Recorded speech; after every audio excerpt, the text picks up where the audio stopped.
A racist border officer set fire to a black woman's passport right there in the airport. A public humiliation he believed would shatter her. He never imagined she was the wife of the Attorney General, and that his entire world was about to collapse. Where do you think he is now? Tell us in the comments, subscribe, and let's begin this story. The air inside the customs hall at JFK hung heavy and stale, thick with the scent of floor cleaner, jet fuel, and the quiet dread of countless travelers. For Lena Voss, it was the final, joyless barrier after a long flight home from a journalism conference in Geneva. All she wanted was to reach her husband, Dominic, and sink into the familiar comfort of their Georgetown home, washing away the exhaustion of travel. She stood in line, the picture of weary elegance, dressed in a crisp white blouse, her leather briefcase resting atop her carry-on. She looked exactly like what she was, a successful, self-assured woman who moved through the world with purpose. But to Sergeant Harlan Crow, she looked like an easy target. Crow had a particular kind of instinct. He saw it in the way she carried herself, too composed, he thought, her clothes too fine, her bag too elegant. He watched her from his booth, a tight knot forming in his stomach. He had spent years on this job and took pride in what he called his gut feeling, a polished prejudice he mistook for professional insight. His eyes traveled over her, cataloging every detail as a possible violation. He saw a black woman who did not look different enough, who did not seem to belong in the first-class line. When Lena finally reached his counter, she offered a polite, tired smile. "Good afternoon, officer." He did not return it. He simply grunted and thrust out a thick hand. "Passport."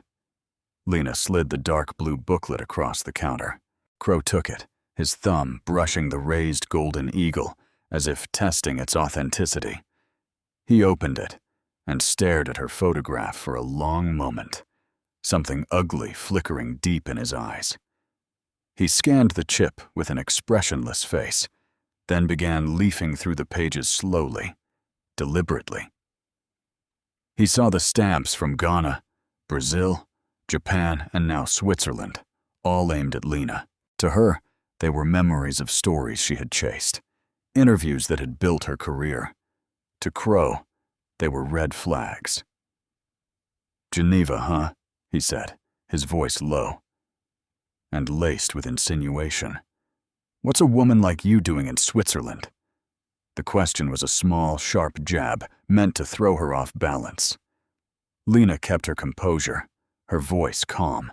"I was speaking at the World Forum on Ethical Journalism. I was the keynote." Crow let out a short, mocking snort. "Ethical journalism, that's a good one."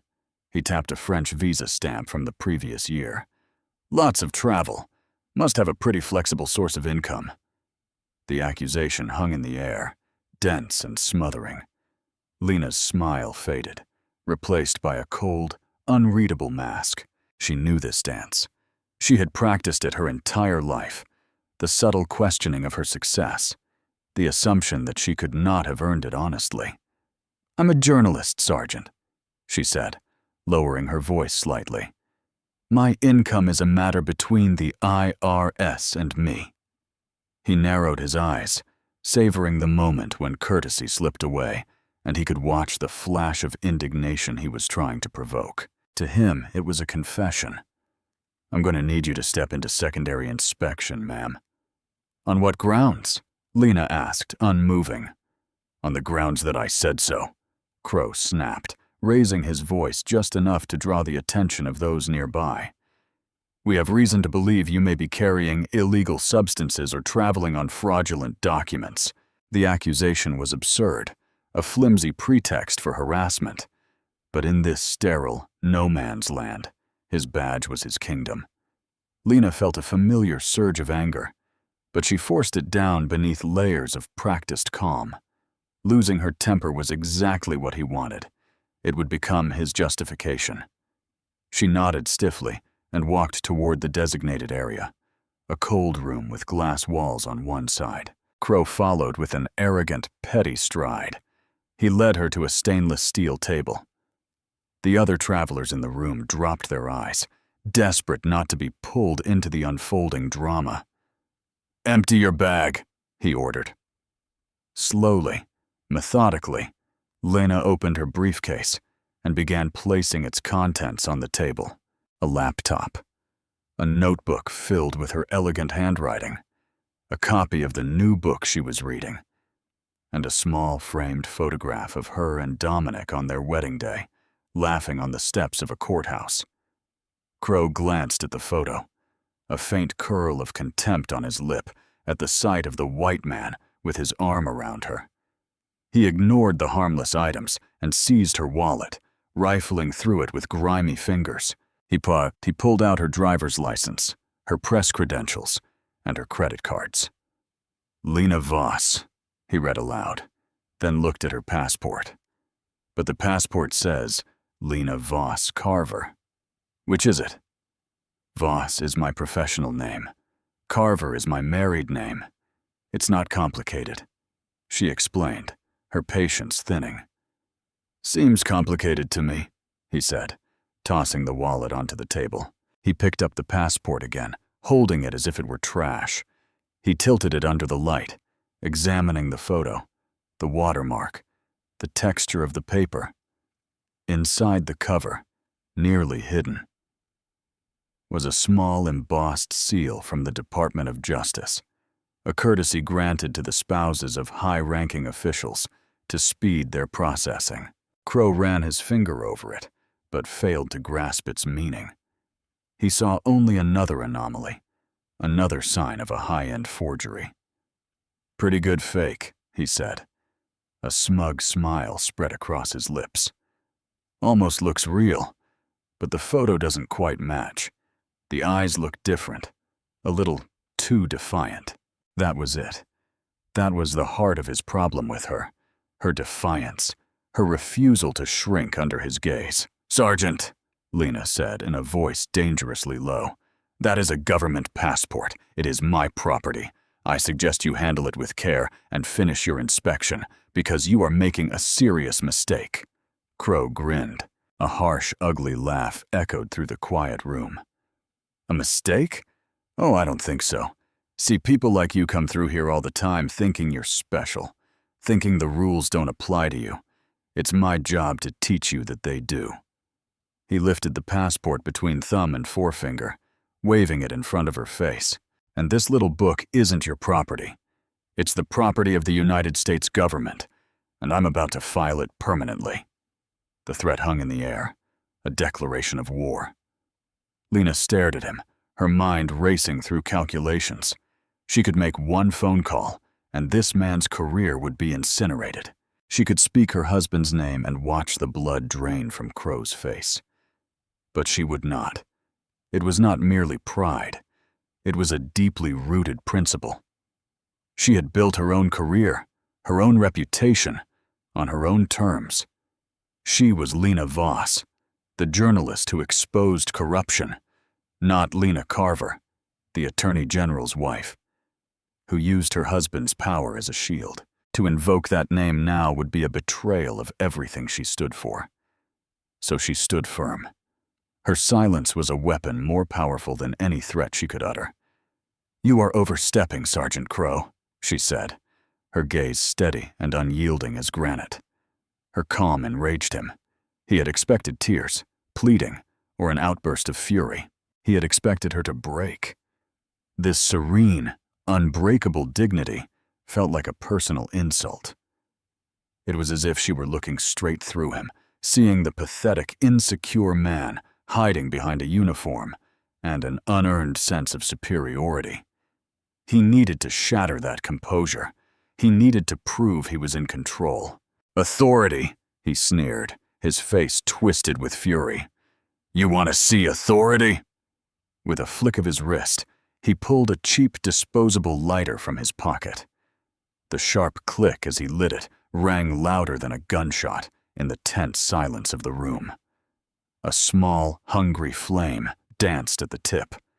The other people in secondary inspection, who had been trying to mind their own business, now stared in disbelief. A young woman nearby let out a choked gasp. Lena's heart hammered against her ribs, a frantic bird trapped in a cage. This could not be happening. It was too brazen, too insane. This was something that happened in a failed state, not in a major American airport. "I'm giving you one last chance to do your job properly," she said in a low, dangerous whisper. Crow simply smiled. It was the smile of a predator, all teeth and no warmth. "And I'm about to do mine." He brought the flame to the corner of her passport. The edge of the blue cover blackened instantly and curled inward like a dying leaf. A thin column of acrid smoke snaked into the air, carrying the stench of burning plastic and paper. The flame caught, and suddenly the small blue book became a torch in his hand. The golden eagle, emblem of the United States, warped in the heat, melting into an unrecognizable smear before being consumed by the fire. Lena watched, frozen in surreal horror. She saw the faces of the custom stamps from her travels, fragments of her life, of her work, turn to black ash. The embossed seal of the Department of Justice, which she had barely noticed before, vanished in an orange flash.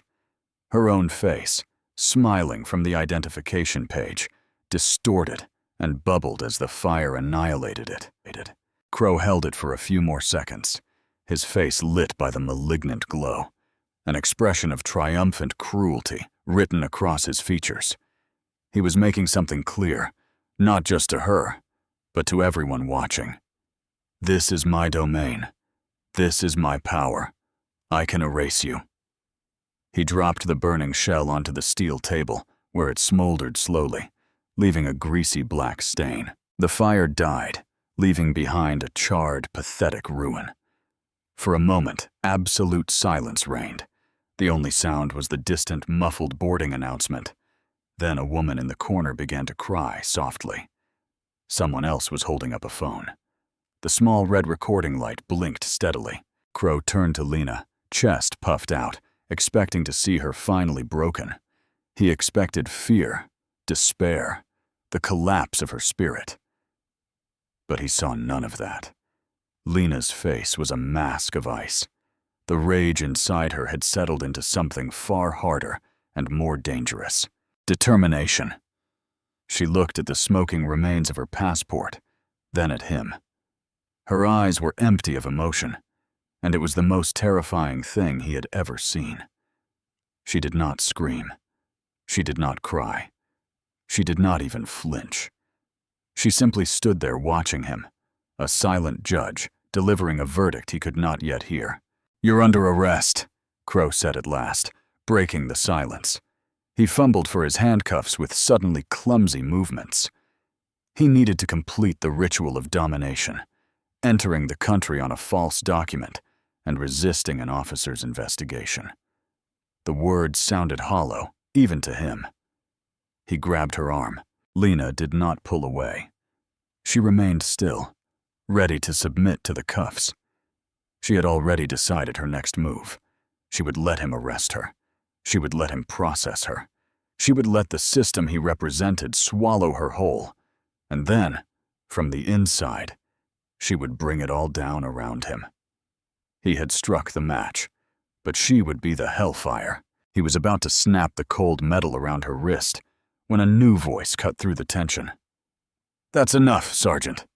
The voice was quiet, calm, and carried an authority that made Crow's bluster sound like a child's tantrum. It belonged to a man in a plain, well-cut dark suit who had appeared in the doorway of the secondary zone, as if he had simply materialized from the air. Sergeant Crow flinched and spun toward the voice. In the threshold stood two men. They were unremarkable, yet somehow striking. They wore no uniforms, no visible badges of authority. Yet they moved with an unsettling economy of motion and a stillness that commanded the space around them. Their eyes, cold and analytical, swept the room, taking in the entire scene at a glance, The shocked travelers, the still recording phone, the charred remains of the passport on the table, and Crow's hand frozen in the act of handcuffing Lena. Crow struggled to place them. They were not airport police. They were not TSA supervisors. They looked like federal agents, but their presence was too quiet, too sudden. "This is a restricted area," Crow bellowed, trying to reassert control. "Identify yourselves." The man who had spoken stepped forward. He was of average height and build, with a completely forgettable face, but his gaze carried a physical weight. He did not raise his voice. He did not need to. "I said that's enough. Take your hand off the woman." It was not a request. The tone was flat, absolute, the kind of order given by a man for whom the possibility of disobedience simply did not exist. For the first time in his career, Crow felt a genuine stab of fear. This was a different kind of power, silent, deep, and utterly confident. His own authority, which he projected with force and aggression, suddenly felt fragile and contemptible. His hand released Lena's wrist. The man's gaze rested on Lena for a fraction of a second. There was no recognition, no compassion, only a simple professional acknowledgement. Then his eyes returned to Crow. "Sergeant Harlan Crow, badge number 714. Crow swallowed. His throat had gone dry. "Who's asking?" The second man, who had remained silent by the door, spoke for the first time. His voice was equally devoid of emotion. "Your supervisor is on his way. You will surrender your weapon and your badge. Then you will wait here. Do you understand?" The world seemed to tilt on its axis. Surrender. His weapon. His badge. The symbols of his power, the very extensions of his identity, were being stripped away with a few quiet words. "I don't understand what's happening here," Crow stammered as his bravado crumbled. "This woman was traveling on a false passport. I was doing my duty." The first agent's lips tightened into a line that was almost a smile, but without humor. "Sergeant, your duties ended the moment you destroyed United States government property. Everything that happens from this point forward is part of a federal investigation, and you are at the center of it." Lena watched the exchange with her composure intact. She had known they were there. Of course she had. Her security detail had always been present. Dominic had insisted on it, after she received threats over an investigation she had written about a white nationalist group. They were the reason she could afford to remain so calm. They were her safety net, a silent, invisible presence she rarely acknowledged, but for which she was always grateful. Their instructions were clear: observe and do not intervene unless her physical safety was in immediate danger. Crow, in his blind arrogance, had just crossed that line. His attempt to handcuff her was treated as an act of unlawful detention, a physical threat. The agents neither looked at her nor spoke to her. Their focus was on neutralizing the situation and securing the scene. They were professionals, and in this context, she was the principal they were charged to protect. Crow's supervisor, a harried-looking man named Ellis, rushed into the room, pale and sweating. He glanced at the two men in suits and seemed to shrink. "Agent Rourke," he said in a slightly trembling voice. "I came as soon as I got the call. What happened?" "Your officer has committed a serious federal crime, Director Ellis," Agent Rourke said coldly. "He deliberately destroyed a valid United States passport. We will handle this from here. Secure your officer." Ellis turned to Crow with an expression that mixed fury and terror. "Harlan, what the hell did you do?" he hissed. Crow was speechless. He looked at Lena, then at the agents, his mind spinning. How did they know his name? Who were they? And why did they look at this woman with such detached protectiveness? He had the sickening sense that he had stumbled into something far above his level, like a man swatting a fly only to discover he had struck a hornet's nest. As Ellis began the humiliating process of disarming a stunned Crow, Agent Rourke finally turned to Lena. "Ma'am," he said in a respectful but impersonal tone, "we have a car waiting. We'll take you home." Lena nodded curtly. She gathered her belongings from the steel table with slow, deliberate movements. She paused for a moment, her eyes resting on the charred remains of her passport. She left it there. Evidence on the cold metal, a monument to one man's hatred and the beginning of his end. She walked out of the room flanked by the two silent agents.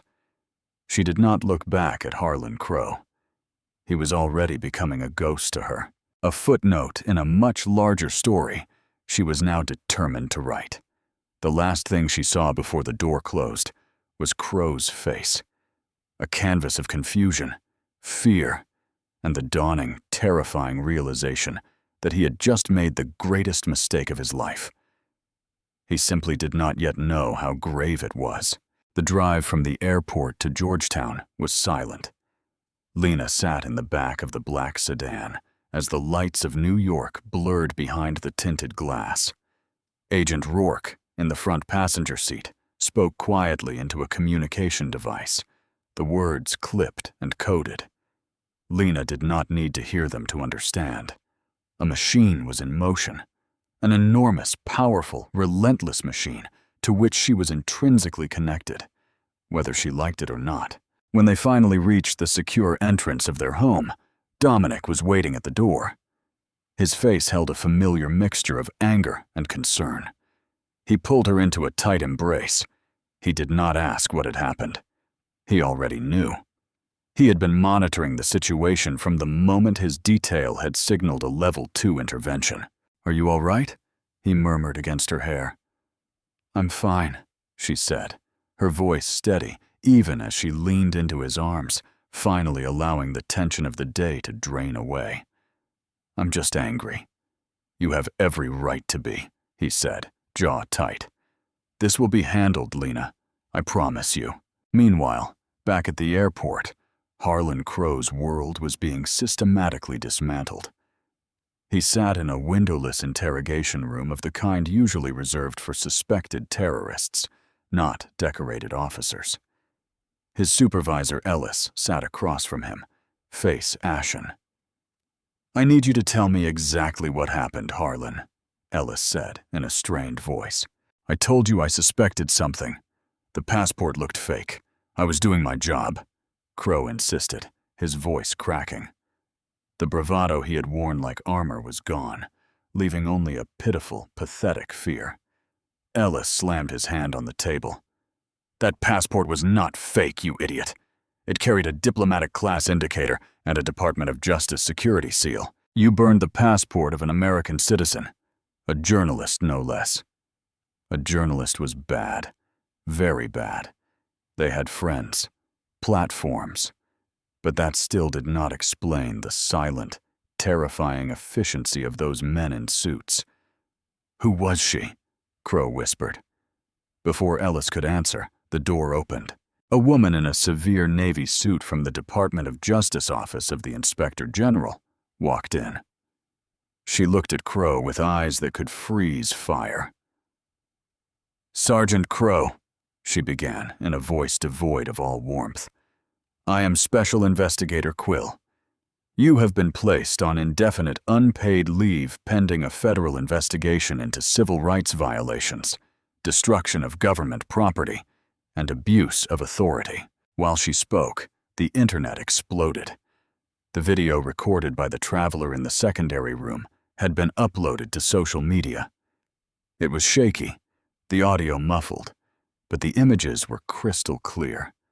A uniformed officer, face twisted in contempt, setting fire to a black woman's passport. By the time Lena reached home, the video already had 1 million views. By the next day, it was a global trend. The media seized on it immediately. The headline was irresistible. "JFK Customs Officer burns black woman's passport in shocking viral video." Experts and politicians began weighing in. It was a perfect storm, a story about race, power, and abuse, all captured in a horrific 2-minute clip. For Crow, the real nightmare began when he was finally allowed to leave the airport. His name had been leaked. As he drove home, his phone vibrated endlessly with news alerts and social media tags. He saw his own face stamped everywhere, the face of racist policing. When he finally reached home, he turned on the television, hoping for he did not know what, perhaps a version of the story that justified him. Instead, he saw a morning news anchor speaking with grim intensity.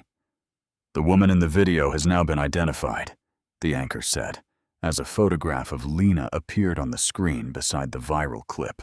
"She is Lena Voss, a Peabody Award-winning investigative journalist known for her work on systemic injustice." Crow felt the air leave his lungs.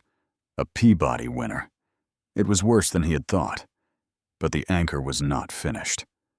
"And in a development that is shaking Washington this morning, we have confirmed that Ms. Voss is also known as Lena Carver.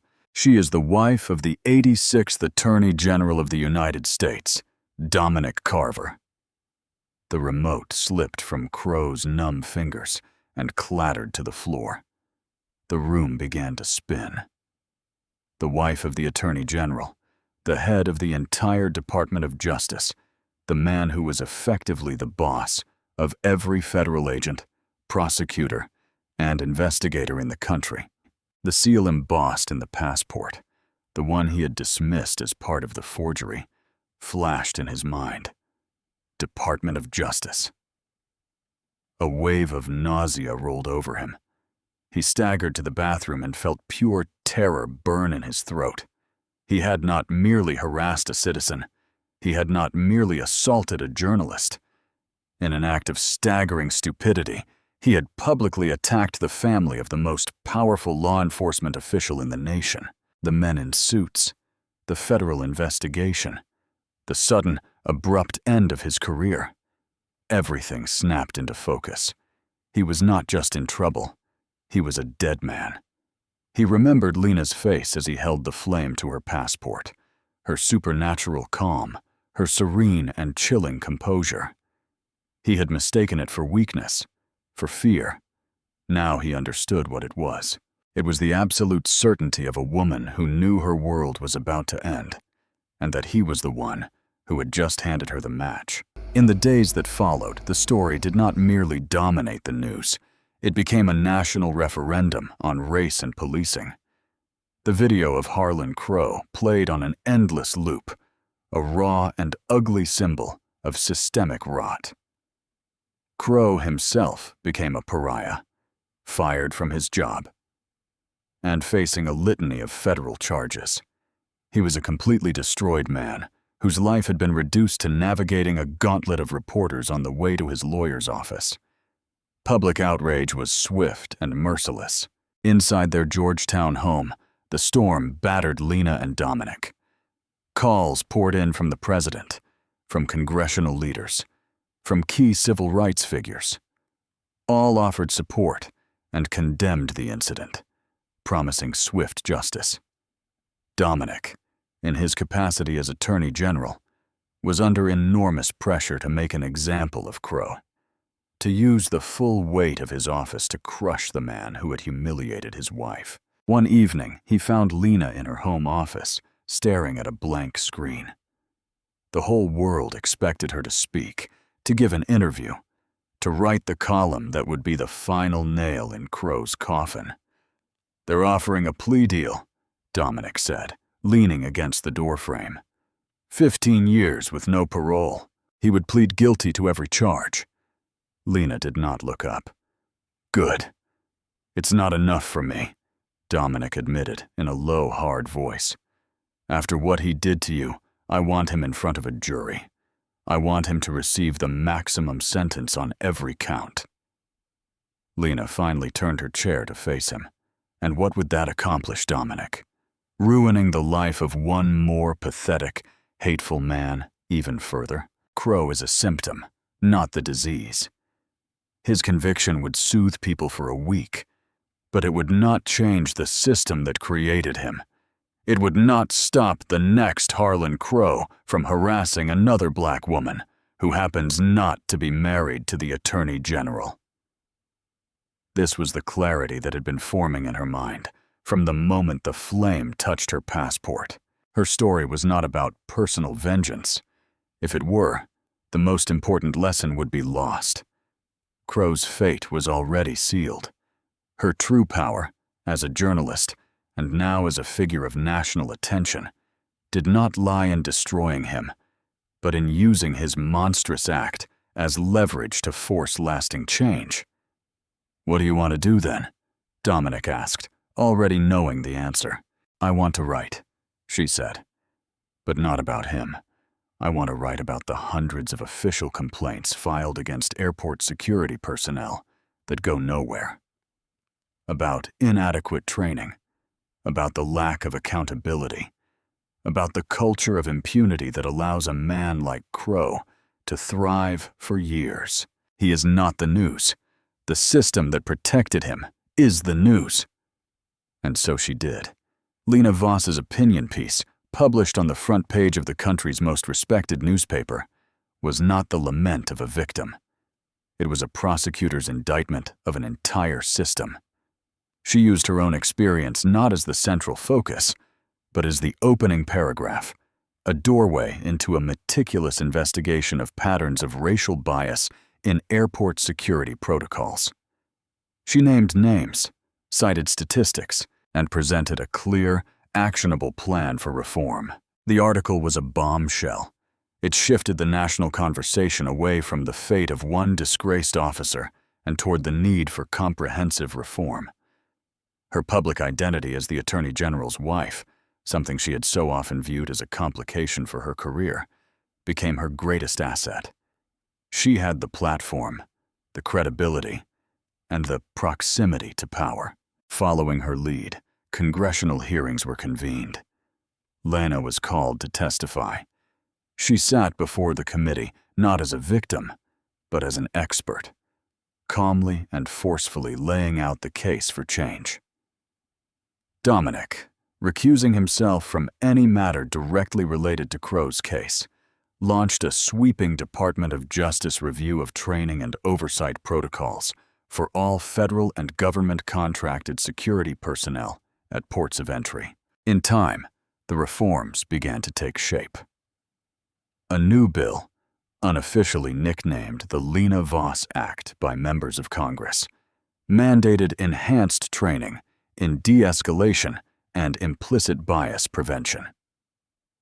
It established a new independent civilian oversight board for airport security and streamlined the process for filing and investigating citizen complaints. Harlan Crow was eventually sentenced to 10 years in federal prison after accepting a plea agreement. His name became a cautionary tale, a synonym for the fatal consequences of unchecked bigotry. But by the time he was sentenced, the story had already moved on. One quiet afternoon, Lena received a package. Inside was a new passport. She opened it. The pages were stiff and clean. She ran her thumb across her photograph, then turned to the inside back cover. There, in the same place as before, was the small embossed seal of the Department of Justice. It no longer looked like a mere courtesy. It felt like a responsibility, a reminder that her passage through that sterile customs hall had led to something real and lasting. She had taken one of the most horrific moments of her life and turned it into a tool for justice, ensuring that what had happened to her was less likely to happen to someone else. The system was not fixed, but it was better. And for a journalist like her, that was the only victory that mattered. In the end, the story of Lena Voss and Harlan Crow was never about a single act of hatred. It was about the profound difference between vengeance and justice. Vengeance is a fire that consumes, leaving only ashes. It might have been satisfying to watch Crow's life burn to pieces, to see him completely destroyed by the power Lena could have wielded. But that would have been his story. A small, ugly tale that ends in a cell. Lena knew that justice is something different. It is about rebuilding. It is the slow, difficult work of repairing the broken structures that allow such hatred to fester and wield authority. It is about ensuring the fire is never lit in the first place. Lena's victory was not in the courtroom where Crow was sentenced. It was in the quiet signing of a new law, in the revision of training manuals for thousands of officers, and in the hope that another woman walking through that same airport would be judged not by the color of her skin, but by the simple fact that she, too, was an American citizen coming home. The charred remains of her old passport were a symbol of a deep wound, but the new one she held in her hand was a testament to the power of using one's voice, not to curse the darkness, but to light a lamp. True strength is not merely weathering the storm. It is redirecting the wind for those who come after. What does true justice mean to you? Is it about punishing the guilty, or is it about healing the system? Have you ever witnessed a moment of profound injustice and wondered what it would take to fix it? Share your thoughts with us in the comments.